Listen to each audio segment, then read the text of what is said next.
ഒരു പുസ്തകമുണ്ട്, വായിച്ചവരുടെയൊക്കെ ഹൃദയത്തിൽ വല്ലാത്ത ആശ്വാസം പകർന്നുകൊടുത്ത ഒരു പുസ്തകം.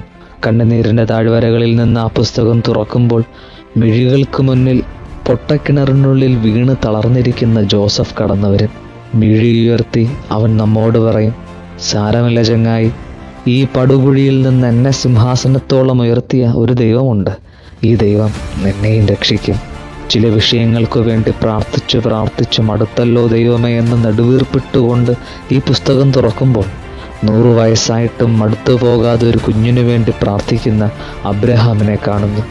കണ്ണുകളിലേക്ക് നോക്കി അബ്രഹാം പറയും, വാർദ്ധക്യത്തിലെത്തിയ എൻ്റെ പ്രാർത്ഥന കേട്ട ഒരു ദൈവം നീ ഇത് വായിക്കുമ്പോഴും ജീവനോടെയുണ്ട്.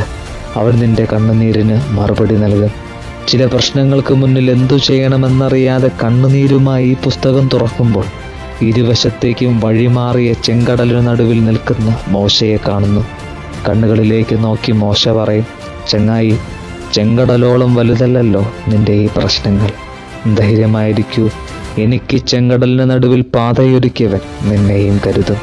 ചില സഹനച്ചൂളകളിൽ വീണ് വല്ലാതെ വലയുന്ന നാളുകളിൽ നിരാശയോടെ ഈ പുസ്തകം തുറക്കുമ്പോൾ ആളിക്കത്തുന്ന തീനാവുകളിലേക്ക് വലിച്ചെറിയപ്പെട്ട 3 യുവാക്കൾ അഹസ്വരുസ് രാജാവിൻ്റെ തീച്ചൂളയ്ക്കുള്ളിൽ ദൂതനോടൊപ്പം നിൽക്കുന്നത് കാണുന്നു.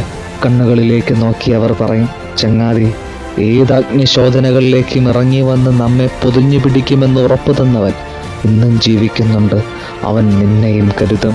സ്നേഹിച്ചവരും നെഞ്ചോട് ചേർത്ത് പിടിച്ചവരും ഒരേ പാത്രത്തിൽ നിന്നുണ്ടുറങ്ങിയവരും തള്ളിപ്പറയുന്ന നിമിഷങ്ങളുണ്ട് ചങ്ങാതി. അപ്പോഴും കലങ്ങിയ മിഴികളുമായി നീ ഈ പുസ്തകം തുറക്കണം.